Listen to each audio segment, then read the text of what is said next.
So, ganyan na pong nangyari. Yung asukal ay pinagpastulan nila ng baka. Kaya pati yung mga saging natin doon, lalo na sa banda doon, ay kinain na ng baka. Baka at kalabaw, tsaka kambing. Ayan, pati itong saging na to ay ayan na lang natira. So, kailangan na natin talagang itong bakuran.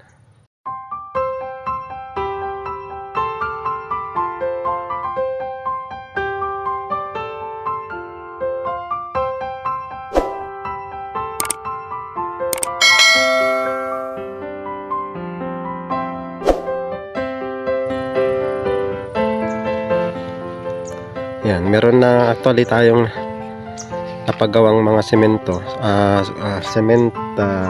sementong poste. Kaya yan na lang ang ilalagay natin. Pero dati ito ay nabakuran ko na. Meron na itong nakalatag na barbed wire. At yung pinamposte ko noon ay yan, yung mga madre cacao. Kaya lang tinumba ng mga baka yung karamihan. Kaya dito sa part na to ay wala siyang natirang poste. At saka yung barbed wire ay bumagsak na.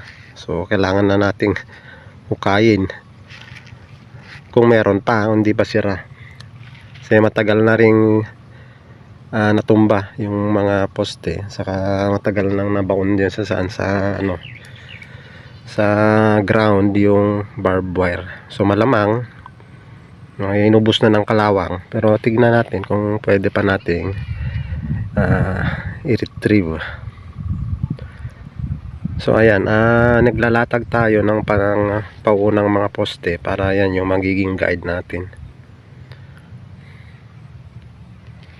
hanggang doon. So hopefully ay kasya yung 35 na concrete post, at sana ay okay pa yung barbed wire.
Yung mga barbed wire para natin ay mukhang malabo na kasi putol-putol na.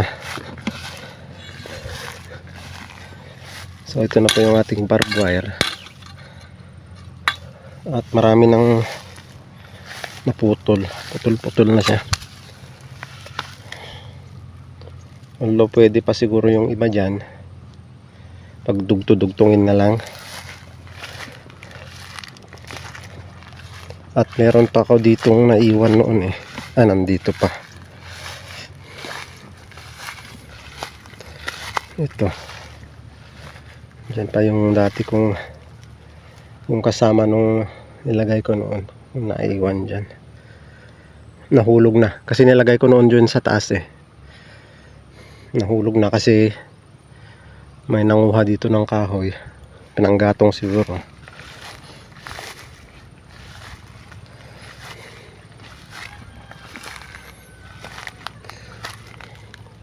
meron pa tayong dragon fruit na nilagay noon dyan eh. Tingnan natin mamaya.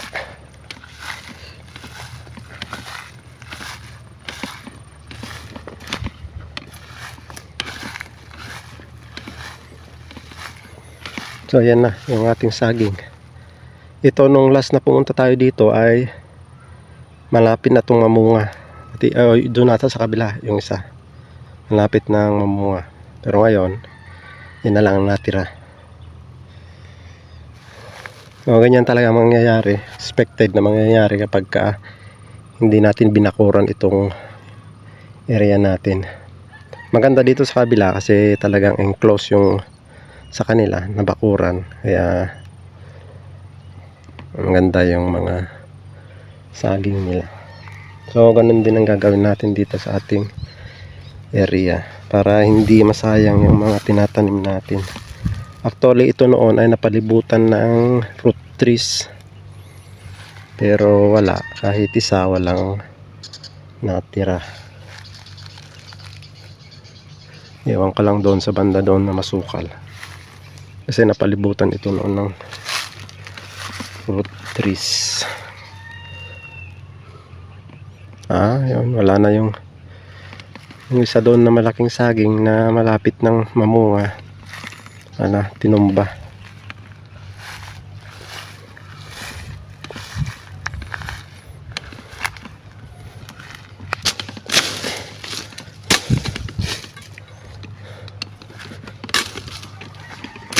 Nandun pa yung dragon fruit natin. Tingnan natin. Ayan. Yung dragon fruit natin.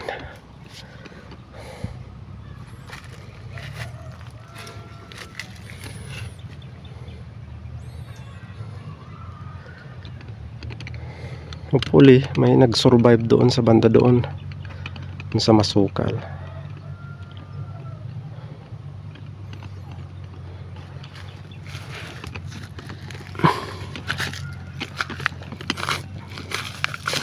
Dahan-dahan lang tayo kasi may mga ahas dito eh.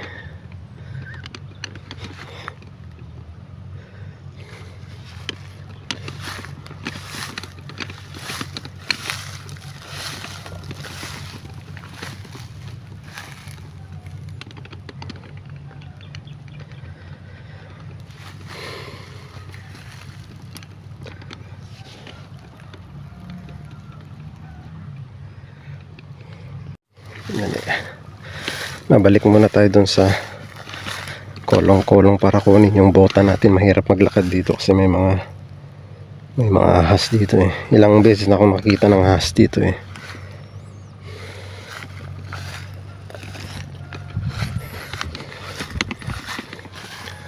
Tapos mamaya pupuntahan natin yung part na balak nating patayuan ng kubo.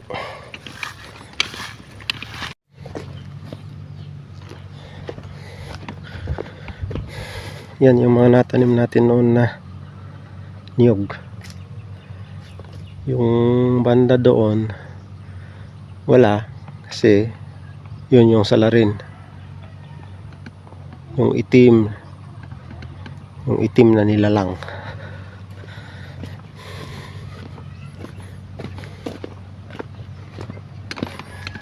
Buti dito sa kabila, yan, nasa loob ng bakod, pero yung kalabaw doon ginawang pastulan nitong area natin.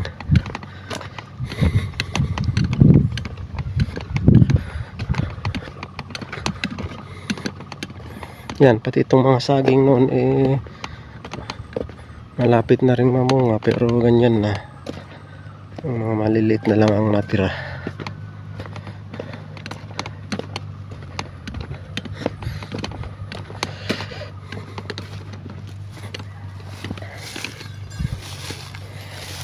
Yung barbed wire natin,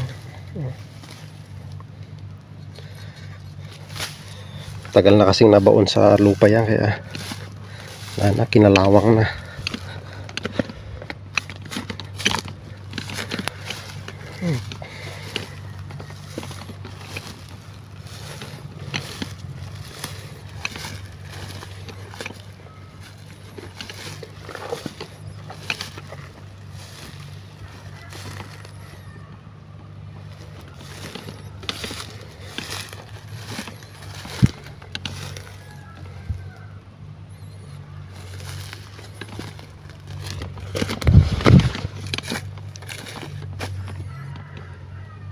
Yan, may nanguha dito ng lidda.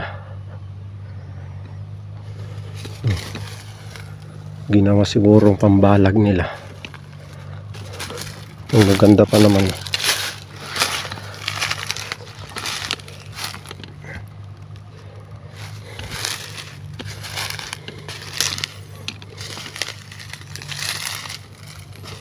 Malaki na pala tong Melina.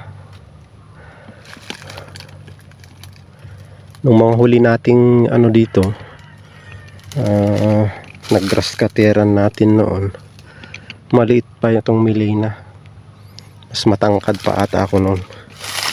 Pero after almost 2 years siguro, yun na. Ito noon yung maliit na bayabas, malaki na rin.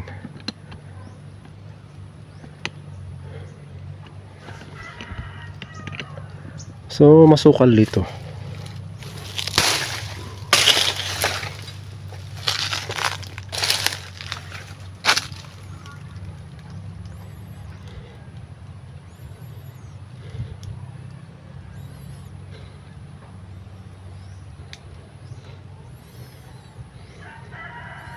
Malamang dito na natin dito na lang tayo magpaparada next time. Baka pwedeng ayusin tong daanang ito, gawin nating daan para dito tayo mag-park kasi malamig dito. So doon yung banda na balak, dito lang sa malapit pala, dyan natin balak magpatayo ng kubo. For the meantime, kubo. Pero ang balak natin talaga,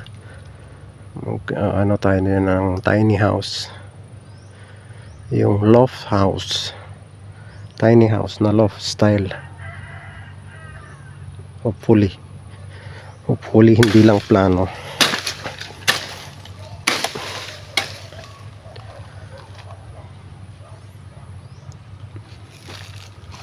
Dito sa part dito, since open at madamo, balak din natin mag free range chicken dito. Ito yung area ng kapatid ko Actually hindi ko sariling itong buong to hindi sa akin, hati kami ng kapatid ko. So dito sa area niya, mag free range chicken ako sa plano. Dito naman sa area ko ay permaculture garden, tapos fruit trees na may tiny house.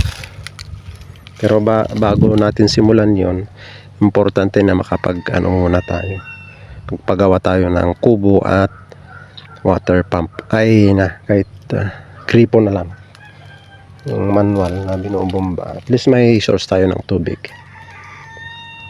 Kasi dito wala talagang tubig dito. Lang, rainwater lang ang source ng tubig dito. Wala, hindi tayo makapunta doon, masukal pala.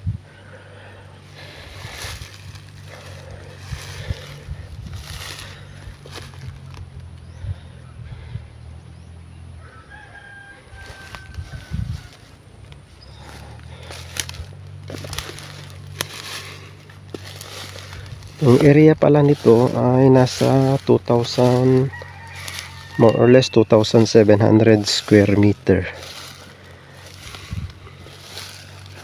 na nabili natin more than 6 years na, 6 years ago na. At mula nung nabili natin, tinamnan na natin ito noon ng root trees. Siguro pagka nag-survive yung mga tinanim natin noon, baka may mga nahaharvest na tayo. Kaya lang wala nga.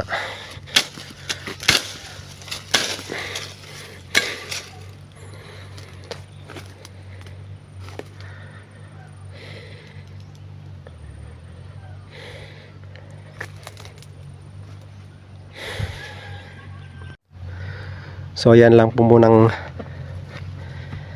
ano natin ngayon. Nalatag lang muna natin itong mga poste sa magkabilaang dulo para next na pagpunta natin dito ay yan yung magiging guide na natin sa paglalagay ng mga poste. At kailangan ring linisan itong mga yan, yung mga nakaharang dyan para makita natin yung diretso, yung linya, yung property line.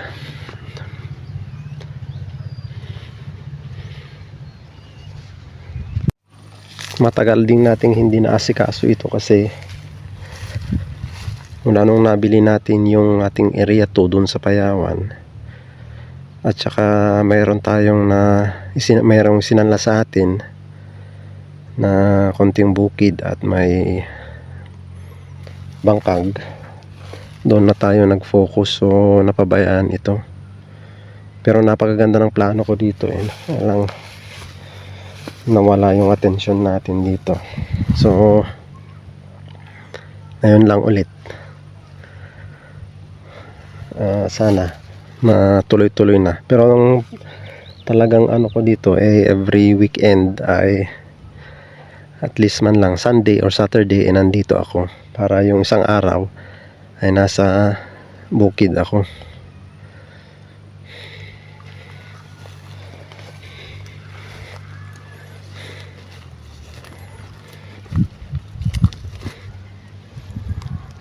So nandito na tayo sa first step, pagbabakod. Kasi hindi pala pwedeng magtanim ng hindi nabakuran. Sayang lang yung tinatanim natin pag hindi nabakuran.